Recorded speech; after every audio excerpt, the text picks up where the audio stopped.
ಬಂಧುಗಳೇ ನಮಸ್ಕಾರ, ಹೇಗಿದ್ರೆ ನೀವೆಲ್ಲರೂ. ನಾನು ಸುಬ್ರಹ್ಮಣ್ಯ ಎಸ್ ಹಂಡಿಗೆ. ಬಂಧುಗಳೇ, ಇಡೀ ರಾಷ್ಟ್ರಾದ್ಯಂತ ದೆಹಲಿಯ ಬಾಂಬ್ ಸ್ಫೋಟಕ್ಕೆ ಸಂಬಂಧಪಟ್ಟ ಹಾಗೆ ಸಾಕಷ್ಟು ಚರ್ಚೆ ಆಗ್ತಾ ಇದೆ. ಯಾಕೆ ಬಾಂಬ್ ಸ್ಫೋಟ ಎನ್ನುವಂಥ ವಿಚಾರವನ್ನ ಪ್ರಸ್ತಾಪ ಮಾಡಿದೆ ಅಂದ್ರೆ, ಇಲ್ಲಿಯವರೆಗೆ ಯಾವ ಸ್ಫೋಟ ಎನ್ನುವಂಥ ಕ್ಲಾರಿಟಿ ಸಿಕ್ಕಿರಲಿಲ್ಲ. ಆದರೆ ಘಟನೆಗೆ ಸಂಬಂಧಪಟ್ಟ ಹಾಗೆ ಸಾಕಷ್ಟು ವಿವರಗಳೆಲ್ಲವೂ ಕೂಡ ಬಹಿರಂಗ ಆಗ್ತಾ ಇದೆ. ಒಂದು ಹಂತಕ್ಕೆ ಅಲ್ಲಿ ಬಾಂಬ್ ಸ್ಫೋಟ ಅಥವಾ ಯಾವುದೋ ಒಂದು ಸ್ಫೋಟ ಆಗಿದ್ದು, ಜೊತೆಗೆ ಇದು ಉಗ್ರ ಕೃತ್ಯ ಅಥವಾ ವಿಧ್ವಂಸಕ ಕೃತ್ಯ ಎನ್ನುವಂಥ ಕ್ಲಾರಿಟಿ ಸಿಗ್ತಾ ಇದೆ. ಹಾಗಾದ್ರೆ ಇಲ್ಲಿಯವರೆಗೆ ಆಗಿರುವಂಥ ಬೆಳವಣಿಗೆ ಏನು, ಅದೆಲ್ಲವನ್ನೂ ಕೂಡ ಈ ವಿಡಿಯೋದಲ್ಲಿ ವಿವರವಾಗಿ ಗಮನಿಸ್ತಾ ಹೋಗೋಣ. ಬಂಧುಗಳೇ, ಅದಕ್ಕೂ ಮುನ್ನ ಒಂದಷ್ಟು ವಿಚಾರವನ್ನ ಪ್ರಸ್ತಾಪ ಮಾಡಬೇಕು.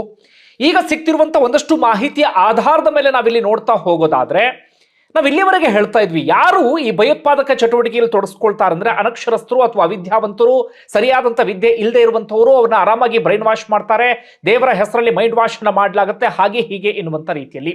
ಆದರೆ ಈಗ ಗೊತ್ತಾಗ್ತಿರುವಂತ ಸಂಗತಿ ಏನಪ್ಪಾ ಅಂದ್ರೆ, ಈ ಕೃತ್ಯದಲ್ಲಿ ಭಾಗಿಯಾದಂಥವ್ರು ಯಾರು ಕೂಡ ಅವಿದ್ಯಾವಂತರಲ್ಲ, ಅಶಿಕ್ಷಿತರಲ್ಲ, ಅಥವಾ ಸಮಾಜದ ಆಗು ಹೋಗುಗಳ ಬಗ್ಗೆ ಏನೂ ಕೂಡ ಗೊತ್ತಿಲ್ಲ, ಆರಾಮಾಗಿ ಅವ್ರನ್ನ ಬ್ರೈನ್ ವಾಶ್ ಮಾಡಬಹುದು, ಮೈಂಡ್ ವಾಶ್ ಮಾಡಬಹುದು ಅನ್ನುವಂಥವ್ರು ಅಲ್ವೇ ಅಲ್ಲ. ಅವರೆಲ್ಲರೂ ಕೂಡ ಚೆನ್ನಾಗಿ ಓದ್ಕೊಂಡಿದ್ದಂಥವರು, ವಿದ್ಯಾವಂತರು, ಒಳ್ಳೊಳ್ಳೆ ಹುದ್ದೆಯಲ್ಲಿ ಇದ್ದಂಥವರು. ಇವರಲ್ಲಿ ಯಾಕೆ ಈ ಕೃತ್ಯವನ್ನು ಎಸಗ್ತಾರೆ? ಇದು ಸಹಜವಾಗಿ ನಮ್ಮೆಲ್ಲರಲ್ಲೂ ಕೂಡ ಮೂಡುವಂತಹ ಪ್ರಶ್ನೆ. ಬಂಧುಗಳೇ, ಇದೆಲ್ಲದಕ್ಕೂ ಕೂಡ ಕಾರಣ ಮನಸ್ಥಿತಿ ಅಲ್ಲದೆ ಬೇರೆ ಯಾವುದೂ ಕೂಡ ಅಲ್ಲ. ಹಿಂದೆ ಹೇಳ್ತಾ ಇದ್ವಿ, ಯಾಕೆ ಉಗ್ರರಾಗ್ತಾರೆ ಅಂದ್ರೆ ಅವರ ಬಡತನದ ಹಿನ್ನೆಲೆ ಅಥವಾ ಕುಟುಂಬದಲ್ಲಿ ತೀರಾ ಸಂಕಷ್ಟ, ಆ ಕಾರಣಕ್ಕಾಗಿ ಇಂತಹ ಕೃತ್ಯದಲ್ಲಿ ತೊಡಗಿಸ್ಕೊಳ್ತಾರೆ ಅಂತ ಹೇಳಿ. ಆದ್ರೆ ಇಲ್ಲಿ ಯಾರ್ಯಾರು ಕೃತ್ಯದಲ್ಲಿ ಭಾಗಿಯಾಗಿದ್ರು ಯಾರಿಗೂ ಕೂಡ ಬಡತನ ಇರಲಿಲ್ಲ, ಒಳ್ಳೆ ಕೆಲಸ ಆಯ್ತು, ಕೈ ತುಂಬಾ ಸಂಬಳ ಇತ್ತು, ಬೇಕಾದ ರೀತಿಯಲ್ಲಿ ಲೈಫನ್ನ ಲೀಡ್ ಮಾಡಬಹುದಾದಂಥ ಪರಿಸ್ಥಿತಿಯಲ್ಲಿದ್ರು. ಆದ್ರೂ ಯಾಕೆ ಈ ಕೃತ್ಯವನ್ನು ಎಸಗ್ತಾರೆ ಅಂದ್ರೆ ಅವರ ಮನಸ್ಥಿತಿ, ದೇವರ ಹೆಸರಲ್ಲಿ ನಡೆಸುವಂತಹ ಕೃತ್ಯ. ಬಂಧುಗಳೇ, ದೆಹಲಿ ಬಾಂಬ್ ಬ್ಲಾಸ್ಟ್ ನಲ್ಲಿ ಸಾವನ್ನಪ್ಪದಂತವ್ರು ಯಾರು? 10 ಮಂದಿ ಅಮಾಯಕರು, ಯಾವುದೇ ತಪ್ಪನ್ನೂ ಕೂಡ ಮಾಡದಂತಹ 10 ಮಂದಿ ಅಮಾಯಕರು ಬಲಿಯಾಗಿದ್ದಾರೆ. ಆ ಕುಟುಂಬಸ್ಥರ ಕಣ್ಣೀರನ್ನ, ಸಂಕಟವನ್ನ ನೋಡೋದಕ್ಕೆ ಯಾರಿಗೂ ಕೂಡ ಸಾಧ್ಯ ಆಗ್ತಾ ಇಲ್ಲ. ಆ ರೀತಿಯಾಗಿ ಅವರೆಲ್ಲರೂ ಕೂಡ ಒದ್ದಾಡ್ತಾ ಇದ್ದಾರೆ. ಈ ರೀತಿಯಾಗಿ ಇನ್ನೊಂದು ಕುಟುಂಬದಲ್ಲಿ ಕಣ್ಣೀರನ್ನ ಹಾಕಿಸಿ ಸಂಕಟವನ್ನ ತಂದೊಡ್ಡಿ ಇವರು ಸಾಧಿಸೋದಾದ್ರೂ ಏನು ಅನ್ನೋದು ಅರ್ಥ ಆಗ್ತಿಲ್ಲ. ಪ್ರತಿಯೊಂದು ಕೃತ್ಯವೂ ಕೂಡ ದೇವರ ಹೆಸರಲ್ಲಿ, ದೇವರನ್ನ ತೃಪ್ತಿಪಡಿಸೋಕೋಸ್ಕರ ಎನ್ನುವಂತ ಮಾತನ್ನು ಇವರೆಲ್ಲರೂ ಕೂಡ ಹೇಳ್ತಿರ್ತಾರೆ. ನನ್ನ ಪ್ರಕಾರ ಆ ಭಗವಂತ ಏನಾದ್ರೂ ನಮ್ಮ ನಿಮ್ಮ ನಡುವೆ ಓಡಾಡುವ ರೀತಿಯಲ್ಲಿ ಇದ್ದಿದ್ರೆ ಆತನೇ 2 ಕಪಾಳಕ್ಕೆ ಬಿಗದೆ ಹೇಳ್ತಾ ಇದ್ನೇನೋ, ಅದ್ಭುತವಾಗಿ ಜೀವನವನ್ನು ಸಾಗಿಸಿ ಯಾಕೆ ನನ್ನ ಹೆಸರಲ್ಲಿ ಈ ರೀತಿಯ ಕೃತ್ಯವನ್ನು ಎಸಗಿ ಇನ್ನೊಬ್ಬರ ಬದುಕನ್ನು ಹಾಳು ಮಾಡ್ತೀರಿ ಎನ್ನುವ ರೀತಿಯಲ್ಲಿ ಯಾಕೆ ಹೀಗೆ ಮಾಡ್ತಾರೆ ಒಂದು ಕೂಡ ಅರ್ಥ ಆಗೋದಿಲ್ಲ. ಆ ಮನಸ್ಥಿತಿ, ಆ ದೇವರ ಹೆಸರಲ್ಲಿ ನಡೆಸುವಂಥ ಕೃತ್ಯ, ಇನ್ನೊಂದು ಕುಟುಂಬದಲ್ಲಿ ಕಣ್ಣೀರನ್ನ ಹಾಕಿಸೋದು, ಇಂಥದ್ದು ಮತ್ತೆ ಮತ್ತೆ ಮತ್ತೆ ರಿಪೀಟ್ ಆಗ್ತಾ ಇದೆ.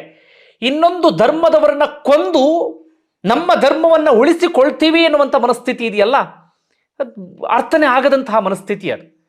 ನನ್ನ ಪ್ರಕಾರ ಇನ್ನೊಂದು ಧರ್ಮದವರನ್ನ ಸಾಯಿಸಿ ನಮ್ಮ ಧರ್ಮವನ್ನು ಉಳಿಸ್ಕೊಳ್ತೀವಿ ಅಂದ್ರೆ ಅದು ಧರ್ಮ ಅಂತ ಅರ್ಥನೇ ಬರೋದಿಲ್ಲ. ಹೀಗೆ ವಿಚಾರಕ್ಕೆ ಬರೋಣ, ಏನು ಆಗಿದ್ದು, ಏನು ಎತ್ತ ಅಂತ ಹೇಳಿ. ಬಂಧುಗಳೇ, ಆರಂಭಿಕವಾಗಿ ನೋಡ್ತಾ ಹೋಗೋದಾದ್ರೆ ಇದರಲ್ಲಿ ಡಾಕ್ಟರ್ ಉಮರ್ ನಬಿ ಎನ್ನುವಂಥವನ ಹೆಸರು ಕೇಳಿ ಬರ್ತಾ ಇದೆ. ಆತನ ಹಿನ್ನೆಲೆ ಏನೇನು ಒಂದಷ್ಟು ವಿವರವನ್ನು ನೋಡ್ತಾ ಹೋಗೋಣ. ಅದಕ್ಕೂ ಮುನ್ನ ಘಟನೆ ಆಗಿದ್ದು ಹೇಗೆ ಅನ್ನೋದನ್ನ ಶಾರ್ಟ್ ಆಗಿ ಹೇಳ್ತೀನಿ ಕೇಳಿ, ಯಾಕಂದ್ರೆ ಈಗ ಒಂದಷ್ಟು ಕ್ಲಾರಿಟಿ ಸಿಗ್ತಾ ಇದೆ. CCTV ದೃಶ್ಯಗಳೆಲ್ಲವೂ ಕೂಡ ಹೊರಗಡೆ ಬರ್ತಾ ಇದೆ. ಆ ಪ್ರಕಾರವಾಗಿ ನಿಮ್ಮೆಲ್ಲರಿಗೂ ಕೂಡ ಗೊತ್ತಿರುವ ಹಾಗೆ ಇದು ದೆಹಲಿಯ ರೆಡ್ ಫೋರ್ಟ್ ಅಂದ್ರೆ ಕೆಂಪು ಕೋಟೆ ಪ್ರದೇಶದಲ್ಲಿ ನಡೆದಿರುವಂತಹ ಕೃತ್ಯ ಇದು.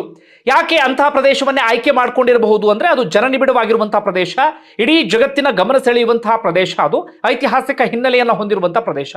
ಆ ಕಡೆ ನಿಮಗೆ ಚಾಂದಿನಿ ಚೌಕ್ ಮಾರ್ಕೆಟ್ ಇದೆ, ಈ ಕಡೆ ನಿಮಗೆ ಜಾಮಿಯಾ ಮಸೀದಿ ಇದೆ, ಸುತ್ತಮುತ್ತ ಬೇಕಾದಷ್ಟು ಜನ ಓಡಾಡ್ತಿರ್ತಾರೆ, ಮೆಟ್ರೋ ಸ್ಟೇಷನ್ ಕೂಡ ಇದೆ. ಅದೇ ಭಾಗದಲ್ಲಿ ಆಗಿರುವಂತಹ ಕೃತ್ಯ ಇದು. ಒಂದು I-20 ಕಾರ್ ಬರುತ್ತೆ, ಟೋಲ್ ಬೂತ್ ನಲ್ಲಿ ಆ I-20 ಕಾರ್ನ CCTV ದೃಶ್ಯ ರೆಕಾರ್ಡ್ ಆಗಿದೆ. ಅದರಲ್ಲಿ ಡ್ರೈವ್ ಮಾಡ್ತಿದ್ದವನು ಕೂಡ ಕಾಣಿಸ್ಕೊಂಡಿದ್ದಾನೆ. ಒಟ್ಟು 3 ಮಂದಿ ಅದರ ಒಳಗಡೆ ಇದ್ದಾರೆ. ಆ ಸಂದರ್ಭದಲ್ಲಿ ಆತ ಮಾಸ್ಕ್ ಅನ್ನು ಧರಿಸಿದ್ದಾನೆ. ಐಡೆಂಟಿಟಿ ರಿವೀಲ್ ಆಗದ ರೀತಿಯಲ್ಲಿ ಒಂದಷ್ಟು ಪ್ರಯತ್ನವನ್ನು ಕೂಡ ಮಾಡಿದ್ದಾನೆ. ಫಾಸ್ಟ್ ಟ್ಯಾಗ್ ಕೂಡ ಇಲ್ಲ ಆ ಕಾರ್ಗೆ, ಅಂದ್ರೆ ಎಲ್ಲವನ್ನೂ ಕೂಡ ಮರೆಮಾಚುವಂತ ಪ್ರಯತ್ನ ಎಲ್ಲವೂ ಕೂಡ ಆಗಿದೆ. ಅವರು ಆ ಕೆಂಪುಕೋಟೆ ಬಳಿ ಇರುವಂತಹ ಆ ಪಾರ್ಕಿಂಗ್ ಏರಿಯಾಗೆ ಬರ್ತಾರೆ. ಅಲ್ಲಿ ಹೆಚ್ಚು ಕಡಿಮೆ 3 ಗಂಟೆಗಳ ಕಾಲ ವೆಹಿಕಲ್ ಅನ್ನ ಪಾರ್ಕ್ ಮಾಡಿರ್ತಾರೆ. ಯಾವ ಕಾರಣಕ್ಕಾಗಿ ಅನ್ನೋದು ಗೊತ್ತಿಲ್ಲ, ತನಿಖೆಯ ನಂತರ ಅದಕ್ಕೆ ಸಂಬಂಧಪಟ್ಟ ಸ್ಪಷ್ಟನೆ ಸಿಗಬೇಕಾಗಿದೆ. ಅದಾದ ಬಳಿಕ ಆ ಕಾರು ಮೂವ್ ಆಗ್ತಿದ್ದ ಹಾಗೆ ಸಿಗ್ನಲ್ಗೆ ಬರುತ್ತೆ, ರೆಡ್ ಸಿಗ್ನಲ್ ಬಿಟ್ಟಿರುತ್ತೆ, ಆ ಸಿಗ್ನಲ್ಗೆ ಬರುತ್ತೆ ಕಾರು. ರೆಡ್ ಸಿಗ್ನಲ್ ಹೋಗಿ ನಿಮಗೆ ಗ್ರೀನ್ ಬರ್ತಾ ಇದ್ದ ಹಾಗೆ ಕಾರ್ ಜಸ್ಟ್ ಮೂವ್ ಆಗ್ತಾ ಇದ್ದ ಹಾಗೆ ಕಾರ್ ಸಂಪೂರ್ಣವಾಗಿ ಬ್ಲಾಸ್ಟ್ ಆಗಿಬಿಡುತ್ತೆ. ಆ ಬ್ಲಾಸ್ಟ್ ನ ತೀವ್ರತೆ ಹೇಗಿತ್ತು ಅಂದ್ರೆ, ಹೆಚ್ಚು ಕಡಿಮೆ 1 ಕಿಲೋಮೀಟರ್ ವರೆಗೆ ಸೌಂಡ್ ಕೇಳಿದೆ ಅಂತ ಪ್ರತ್ಯಕ್ಷದರ್ಶಿಗಳು ಹೇಳ್ತಿದ್ದಾರೆ. ಭೂಮಿಯೇ ಶೇಕ್ ಆದಂತ ಅನುಭವ ಆಗಿದೆ ಅಂತ ಹೇಳಿ. 20 ಅಡಿ 30 ಅಡಿ ಎತ್ತರದವರೆಗೆ ದೇಹಗಳೆಲ್ಲವೂ ಕೂಡ ಛಿದ್ರವಾಗಿ ಹಾರು ಬಿದ್ದಿದ್ದಾವೆ. ಅಷ್ಟರ ಮಟ್ಟಿಗೆ ಸ್ಫೋಟದ ಭೀಕರತೆ ಇತ್ತು, ಸ್ಫೋಟದ ತೀವ್ರತೆ ಆ ರೀತಿಯಾಗಿ ಇತ್ತು. ಒಟ್ಟಾರೆಗೆ ಈ ರೀತಿಯಾಗಿ ಅಲ್ಲಿ ಇನ್ಸಿಡೆಂಟ್ ಆಯಿತು, ಒಂದಷ್ಟು ಜನರ ಆಸ್ಪತ್ರೆಗೆ ದಾಖಲಿಸಲಾಯಿತು, 10 ಮಂದಿ ಸಾವನ್ನಪ್ಪಿದ್ದಾರೆ ಎನ್ನುವಂತ ಮಾಹಿತಿ ಸಿಗ್ತಾ ಇದೆ. ಸಾವಿನ ಸಂಖ್ಯೆ ಜಾಸ್ತಿ ಆಗ್ಬೋದು, ಕಾರಣ 20 ಮಂದಿ ಅತ್ಯಂತ ಗಂಭೀರ ಎನ್ನುವಂತ ಸ್ಥಿತಿಯಲ್ಲಿ ಆಸ್ಪತ್ರೆಯಲ್ಲಿ ಚಿಕಿತ್ಸೆಯನ್ನ ಪಡಿತಾ ಇದ್ದಾರೆ. ಆನಂತರ ತನಿಖೆ ಎಲ್ಲವೂ ಕೂಡ ಆರಂಭ ಆಯಿತು. ಪ್ರಮುಖವಾಗಿ ಇದ್ದಂತ ಸುಳಿವೇನಪ್ಪ ಅಂದ್ರೆ 2 ಸುಳಿವು ಇತ್ತು.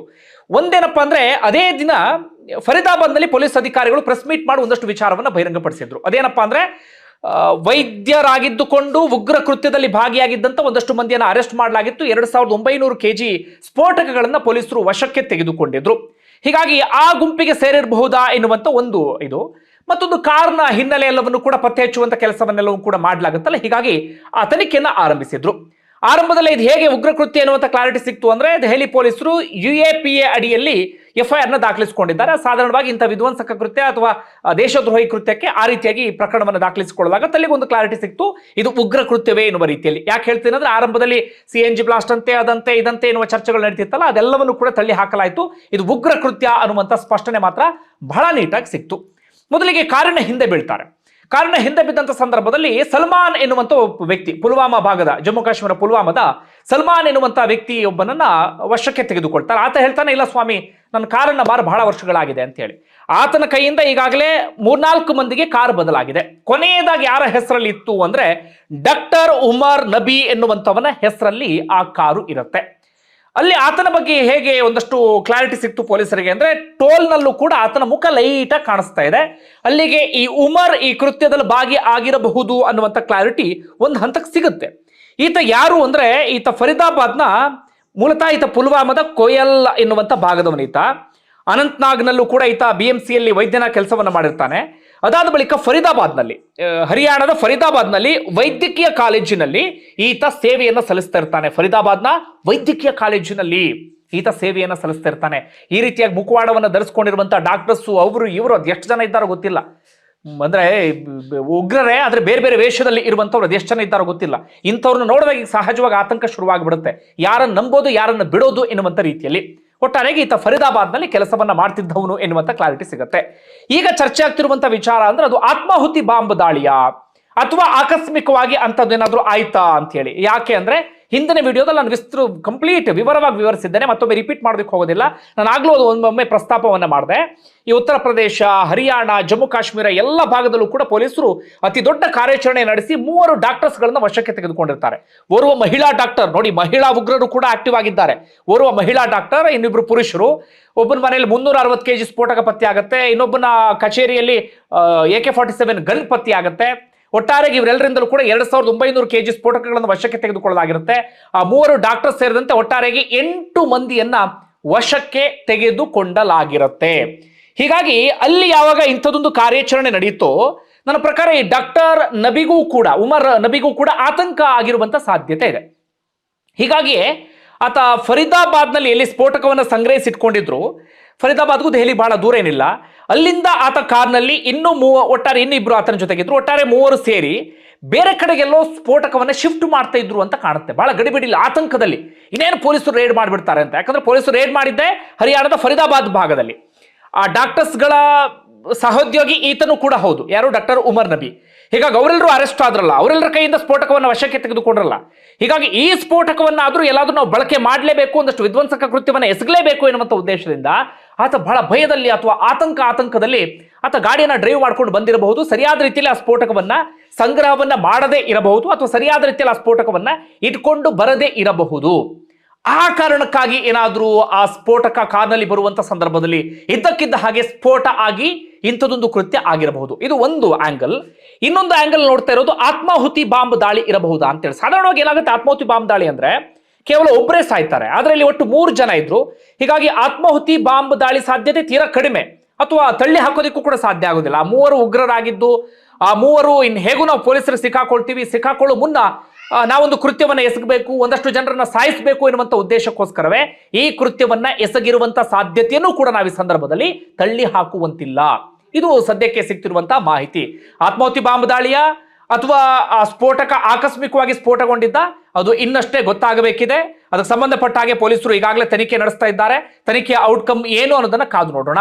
ಸದ್ಯ ಡಾಕ್ಟರ್ ಉಮರ್ಗೆ ಸಂಬಂಧಪಟ್ಟ ಹಾಗೆ ಆರಂಭದಲ್ಲಿ ಏನಾದರೂ ಬದುಕಿರಬಹುದಾ, ಏನು ಎತ್ತ ಅಂತ ಹುಡುಕಾಟ ಎಲ್ಲವೂ ಕೂಡ ಆರಂಭ ಆಗಿತ್ತು. ಆದರೆ ಈಗ ಸಿಗ್ತಿರುವಂತಹ ಮಾಹಿತಿಯ ಪ್ರಕಾರ ಆ ಬ್ಲಾಸ್ಟ್ ನಲ್ಲಿ ಆತನೇ ಕಾರ್ ಡ್ರೈವ್ ಮಾಡ್ತಿದ್ದ ಕಾರಣಕ್ಕಾಗಿ ಆತನು ಸತ್ತು ಹೋಗಿದ್ದಾನೆ ಅಂತ ಹೇಳಿ ಸದ್ಯ DNA ಟೆಸ್ಟ್ಗೆ ಕಳಿಸ್ಕೊಡಲಾಗಿದೆ. ಆತನ ಹೌದಾ ಅಲ್ಲ ಅಂತ ಹೇಳಿ ಚೆಕ್ ಮಾಡುವಂತ ಉದ್ದೇಶದಿಂದ ಸದ್ಯ ಡಾಕ್ಟರ್ ಉಮರ್ ನಬಿಯ ತಾಯಿಯನ್ನ ವಶಕ್ಕೆ ತೆಗೆದುಕೊಳ್ಳಲಾಗಿದೆ. ಸಹೋದರರನ್ನು ಕೂಡ ವಶಕ್ಕೆ ತೆಗೆದುಕೊಂಡು ವಿಚಾರಣೆ ನಡೆಸ್ತಾ ಇದ್ದಾರೆ. ತುಂಬಾ ಸಂದರ್ಭದಲ್ಲಿ ಏನಾಗುತ್ತೆ ಗೊತ್ತಾ, ಮನೆಯಲ್ಲೂ ಕೂಡ ಗೊತ್ತಿರೋದಿಲ್ಲ ಇವರು ಇಂಥ ಕೃತ್ಯವನ್ನ ಮಾಡ್ತಿದ್ದಾರೆ ಏನು ಎತ್ತ ಅಂತೇಳಿ. ಇನ್ನೊಂದಷ್ಟು ಸಂದರ್ಭದಲ್ಲಿ ಮನೆಯಲ್ಲೂ ಕೂಡ ಗೊತ್ತಿರುತ್ತೆ, ಪ್ರೋತ್ಸಾಹವನ್ನ ಕೊಡ್ತಿರ್ತಾರೆ. ಈತನ ವಿಚಾರದಲ್ಲಿ ಏನಾಗಿತ್ತೋ ಗೊತ್ತಿಲ್ಲ, ಮನೆಯವರಿಗೆ ಗೊತ್ತಿಲ್ಲದೆ ಈ ಕೃತ್ಯವನ್ನ ಮಾಡ್ತಾ ಇದ್ದಿದ್ರೆ ಈತನಿಂದಾಗಿ ಆತನ ಕುಟುಂಬ ಇವತ್ತು ಸಂಕಟಕ್ಕೆ ಈಡಾಗುವಂತ ಪರಿಸ್ಥಿತಿ ಎದುರಾಗಿಬಿಟ್ಟಿದೆ. ಸದ್ಯಕ್ಕಿಷ್ಟು ಬೆಳವಣಿಗೆ ಆಗಿದೆ. ನೋಡೋಣ ತನಿಖೆ ಹೇಗೆ ಮುಂದುವರಿತಾ ಇದೆ, ಇನ್ನು ಯಾವ್ಯಾವ ಬೆಳವಣಿಗೆ ಆಗ್ತಾ ಹೋಗುತ್ತೆ ಅಂತ ಹೇಳಿ. ಬಹಳ ಅಂದ್ರೆ ಇತ್ತೀಚೆಗೆ ಏನಾಗಿತ್ತು ಅಂದ್ರೆ ನಾವು ಜಮ್ಮು ಕಾಶ್ಮೀರ ಭಾಗದಲ್ಲಿ ಉಗ್ರ ಕೃತ್ಯವನ್ನ ನಿರಂತರವಾಗಿ ನೋಡ್ತಾನೆ ಇದ್ವಿ ಬಿಡಿ. ಪುಲ್ವಾಮಾ ಅಟ್ಯಾಕ್ ಆಯಿತು, ಇತ್ತೀಚಿನ ಒಂದು ಅಟ್ಯಾಕ್ ಅನ್ನು ನೀವೆಲ್ಲರೂ ಕೂಡ ಗಮನಿಸಿದ್ರಿ, ಪ್ರವಾಸಿಗರನ್ನ ಅಲ್ಲಿ ಸಾಯಿಸಲಾಗಿತ್ತು. ಆದರೆ ದೇಶದ ಒಳಗಡೆ ಬೇರೆ ಬೇರೆ ಭಾಗದಲ್ಲಿ, ದೆಹಲಿ ಸೇರಿದಂತೆ ಬೇರೆ ಬೇರೆ ಭಾಗದಲ್ಲಿ ಇತ್ತೀಚೆಗೆ ಬಾಂಬ್ ಬ್ಲಾಸ್ಟ್, ಉಗ್ರರ ಕೃತ್ಯ ಇಂಥದ್ದೆಲ್ಲವೂ ಕೂಡ ಕಡಿಮೆ ಆಗಿತ್ತು. ಕೇಂದ್ರ ಸರ್ಕಾರವೂ ಕೂಡ ಅದೇ ರೀತಿಯಾಗಿ ಕ್ಲೈಮ್ ಮಾಡ್ಕೊಳ್ತಾ ಇತ್ತು, ನಾವು ಅಧಿಕಾರಕ್ಕೆ ಬಂದ ಬಳಿಕ ಇಂತಹ ಕೆಲಸ ಅಥವಾ ಇಂತಹ ಕೃತ್ಯ ಕಡಿಮೆ ಆಗಿದೆ ಅಂತ ಹೇಳಿ. ಆದರೆ ಈಗ ಮತ್ತೊಮ್ಮೆ ಅಂಥದ್ದೇ ಕೃತ್ಯ ನಡೆದಿದೆ. 10 ಮಂದಿ ಅಮಾಯಕರು ಬಲಿಯಾಗಿದ್ದಾರೆ. ಇದರ ಹೊಣೆ ಜವಾಬ್ದಾರಿಯನ್ನ ಯಾರು ಹೊತ್ಕೊಳ್ಬೇಕು? ಸಹಜವಾಗಿ ಒಂದಷ್ಟು ಚರ್ಚೆಗಳೆಲ್ಲವೂ ಕೂಡ ಆಗ್ತಾ ಇದೆ. ಸಹಜವಾಗಿ ದೇಶದ ಜನ ಬಯಸ್ತಾರೆ, ಆಡಳಿತ ನಡೆಸುವಂಥವ್ರು ನಮಗೆ ಇದಕ್ಕೆ ಉತ್ತರವನ್ನ ಕೊಡ್ಲೇಬೇಕು ಎನ್ನುವಂತ ರೀತಿಯಲ್ಲಿ. ನೋಡೋಣ, ಅದಕ್ಕೆ ಸಂಬಂಧಪಟ್ಟಾಗ ಒಂದಷ್ಟು ರಾಜಕೀಯ ಚರ್ಚೆ, ಜಟಾಪಟಿ ಅಂತದೆಲ್ಲವೂ ಕೂಡ ನಡೀತಾನೆ ಇರುತ್ತೆ.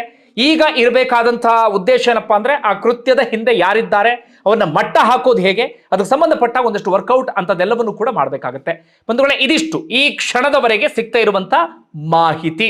ನಾನು ಮತ್ತೆ ಮತ್ತೆ ಅದನ್ನೇ ಹೇಳ್ತಾ ಇರೋದು, ದೇಶದ ಹೊರಗಿನ ಶತ್ರುಗಳನ್ನ ಹೇಗೆ ಬೇಕಾದ್ರೂ ಮಟ್ಟ ಹಾಕಬಹುದು, ಆದ್ರೆ ನಮ್ಮ ಒಳಗಡೆ ಇರುವಂತಹ ಶತ್ರುಗಳನ್ನ ಮಟ್ಟ ಹಾಕೋದು ಬಹಳ ಕಷ್ಟ ಆಗ್ಬಿಡುತ್ತೆ. ಬೇರೆ ಬೇರೆ ವೇಷದಲ್ಲಿ ಇರ್ತಾರೆ, ಮುಖವಾಡವನ್ನು ಧರಿಸ್ಕೊಂಡು ಬಂದಿರ್ತಾರೆ. ಹೀಗಾಗಿ ಅಂಥವನ್ನ ಮಟ್ಟ ಹಾಕೋದು ಬಹಳ ಕಷ್ಟ ಆಗ್ಬಿಡುತ್ತೆ. ಇಲ್ಲೂ ಕೂಡ ಅದೇ ಆಗ್ತಿರೋದು. ಅಂದ್ರೆ ಪಾಕಿಸ್ತಾನ ಅಥವಾ ಬೇರೆ ಬೇರೆ ಕಡೆಗಳಲ್ಲಿ ಕುತ್ಕೊಂಡು ನಮ್ಮ ದೇಶದ ಒಳಗಡೆ ಇಲ್ಲಿಯ ಗಾಳಿಯನ್ನ ಸೇವನೆ ಮಾಡಿ, ಇಲ್ಲಿಯ ನೀರನ್ನ ಕುಡಿದು, ಇಲ್ಲಿಯ ಅನ್ನವನ್ನ ತಿಂದು, ಇದೇ ನೆಲದಲ್ಲಿ ಬದುಕ್ತಾ ಇರುವಂತವ್ರನ್ನ ದೇಶದ ವಿರುದ್ಧವೇ ಛೂ ಬಿಡುವಂತ ಕೆಲಸ, ದೇಶದ ವಿರುದ್ಧವೇ ಅವ್ರನ್ನ ಎತ್ತಿ ಕಟ್ಟುವಂತ ಕೆಲಸವನ್ನ ಮಾಡ್ತಿರ್ತಾರೆ. ಹೀಗಾಗಿ ಅಂಥವನ್ನ ಪತ್ತೆ ಹಚ್ಚೋದು ಬಹಳ ಕಷ್ಟ ಆಗ್ಬಿಡುತ್ತೆ. ಹಿಂದೆಯೂ ಕೂಡ ಸಾಕಷ್ಟು ಜನ ಈ ರೀತಿಯಾಗಿ ಸಿಕ್ಕಾಕೊಂಡಿದ್ರು. ಈ ಕೃತ್ಯದಲ್ಲೂ ಕೂಡ ಬರೀ ಅಂಥವರೇ ಇದ್ದಾರೆ ನೋಡಿ. ಇದು ಬಹಳ ಆತಂಕಕಾರಿ ವಿಚಾರ. ಹೊರಗಡೆಯಿಂದ ಬರ್ತಾರೆ ಅಂದಾಗ ಅವ್ನು ಹೇಗಾದ್ರೂ ಮಾಡಿ ಮಟ್ಟ ಹಾಕ್ಬೋದು, ಆದ್ರೆ ಹೊರಗಡೆಯವರ ಕುಮ್ಮಕ್ಕಿನಿಂದಾಗಿ ಒಳಗಡೆ ಇಂಥವ್ರು ಸೃಷ್ಟಿ ಆಗ್ಬಿಡ್ತಾರಲ್ಲ, ಇಂಥವ್ರನ್ನ ಪತ್ತೆ ಹಚ್ಚೋದು, ಇಂಥವ್ರನ್ನ ಮಟ್ಟ ಹಾಕೋದು ಬಹಳ ಕಷ್ಟ ಆಗ್ಬಿಡುತ್ತೆ. ಈ ಪ್ರಕರಣದಲ್ಲೂ ಕೂಡ ಹೆಚ್ಚು ಕಡಿಮೆ ಅದೇ ರೀತಿಯಲ್ಲಿ ಆದ ರೀತಿಯಲ್ಲಿ ಕಾಣಿಸ್ತಾ ಇದೆ. ಅದರಲ್ಲೂ ಕೂಡ ವಿದ್ಯಾವಂತರು, ಚೆನ್ನಾಗಿ ಓದ್ಕೊಂಡಿದ್ದಂಥವ್ರು, ಒಳ್ಳೊಳ್ಳೆ ಹುದ್ದೆಯಲ್ಲಿದ್ದಂಥವ್ರು, ಇಲ್ಲಿವರೆಗೆ ಡಾಕ್ಟರ್ಸ್ಗಳಾಗಿದ್ರು ಇವರೆಲ್ಲರೂ ಕೂಡ ಎಷ್ಟು ಜನರ ಮೇಲ್ ಕಳಿಸಿದ್ದಾರೋ ಏನೋ ಗೊತ್ತಿಲ್ಲ. ಈಗ ಇಂಥದ್ದೊಂದು ಕೃತ್ಯಕ್ಕೆ ಇವರೆಲ್ಲರೂ ಕೂಡ ಕೈ ಹಾಕಿದ್ರು. ಬಂಧುಗಳೇ, ಒಟ್ಟಾರೆ ನಿಮ್ಗೆ ಏನಿಸ್ತದೆ ಅದನ್ನು ಕಮೆಂಟ್ ಬಾಕ್ಸಲ್ಲಿ ಮೆನ್ಷನ್ ಮಾಡಿ. ಧನ್ಯವಾದ ವಿಡಿಯೋ ನೋಡಿದ್ದಕ್ಕಾಗಿ.